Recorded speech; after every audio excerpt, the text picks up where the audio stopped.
joining a co-housing, it's like it could be like falling in love with someone.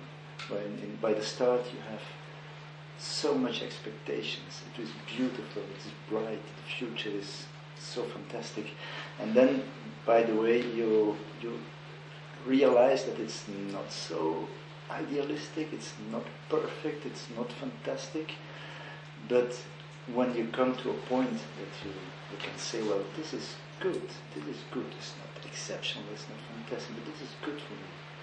Well, that's when you can join a group, that's when you can join a co-housing. Well, the first thing that was absolutely necessary, that was to define the main things, the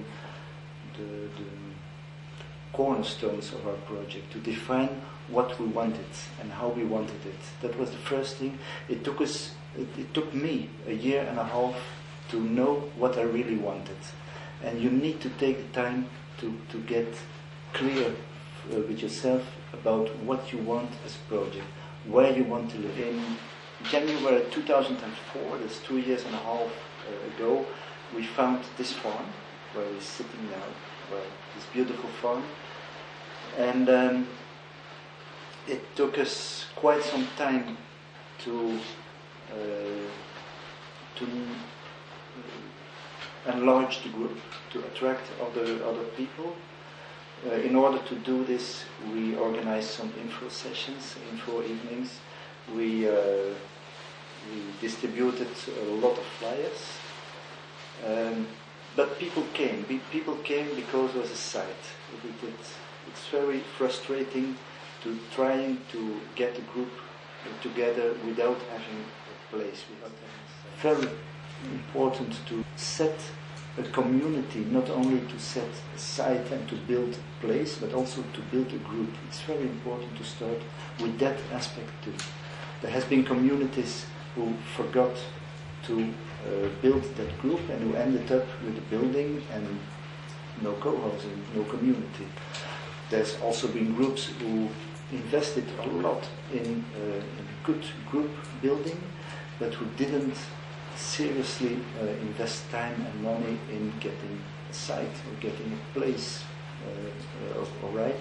So they had to stop also. So it needs a balance between those. As soon as we knew what we wanted, and we were so lucky to run across the book of McCammond about co-housing, and we were also lucky that it struck us, that it was what we liked, what we wanted. It corresponded to our dream. That was very, very helpful. So when you have a concept, you can also tell other people what it's going to be. Well, we had a lot of help from the Cohousing mailing list, which is an American mailing list, where a very rich amount of questions and answers and inspiration. In Belgium, we don't have the opportunity of co-housing company like in other countries. There's companies with architects, financial advisors, group facilitators. Well, there's companies who come, you hire them, and they come with all this knowledge and with all this competence to help you create your community. Well, we don't have it. We have to invent it all from the bottom up. We have to search and find the architect, the financial advisor, the group facilitator. We have to find them. We have to select them, and that's not easy at all. We have made mistakes in it. We found people who were all right, but didn't understand the concept and got. It is very important, I believe, that the group is clear and is working together very good to impose their ideas towards professionals, not to be taken away in their ideas or concepts.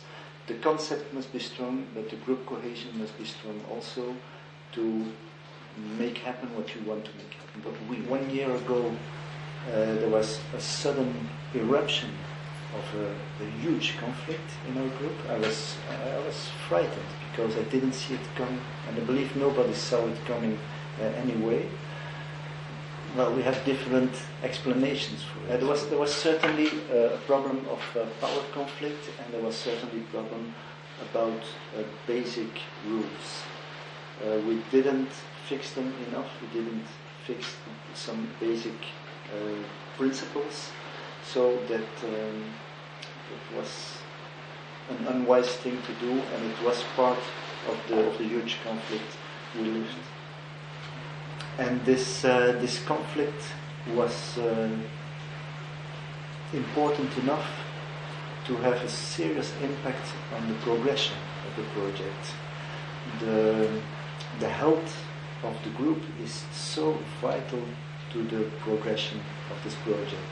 It's so important that people feeling good together, that people acting toward the same goal, and that they are not using their talents and their power against each other, but for getting to the result we want. And that went wrong during many months, during almost a year. We're now coming out of this problem, but there were some painful things, there were some wounds. People left the project. We searched some help from outside people. We hired facilitators. We had different people that we asked us to help us out. Until now, they offered us something. We learned certain things, but we learned also that they are not going to do miracles. They are not getting us out of our problems. We have to solve them. We have to arrange it. We have to do the effort of getting through it. That's good to know, I believe. One of the things we would do differently now, if it was to start again, is from the very beginning we would define a few rules very solidly, very unchangeable, very basic rules, apart from all the decisions and agreements we add to that, but there's something that is impossible to change. That we didn't do, and it caused us a lot of trouble afterwards. We also work with committees. We learned that from examples in other countries. Committees for a steering committee, a committee for the building process, a committee for financial matters, for structure of the agreements. It demands a lot of and so on from a lot of people. So it's hard, but you're not alone. And so even in the process of getting to your co-housing, even in that process, you can already experience the support and solidarity and the help, the mutual help that you will have afterwards. And that's actually the reason why we make it. This is the main reason for wanting to live that way. I would say, so don't make the same mistakes that we did, but be confident that you will make your own mistakes. There's nothing else to say, I believe. But get inspired by other groups, inform yourself as good as you can, ask advice, ask information, go for inspiration in what exists already. We were very lucky to do this. We had a lot of input from existing projects in Belgium, in other countries, in England, in Spring Hill in Stroud, where we went a month ago. It was very inspiring. It was a very inspiring visit. It was very. We learned a lot, and we had a lot of fun. It was good to see that those people went through all the misery and all the difficulties that we now are living, that we now are finding, and to see that after all that they came to a community that really worked.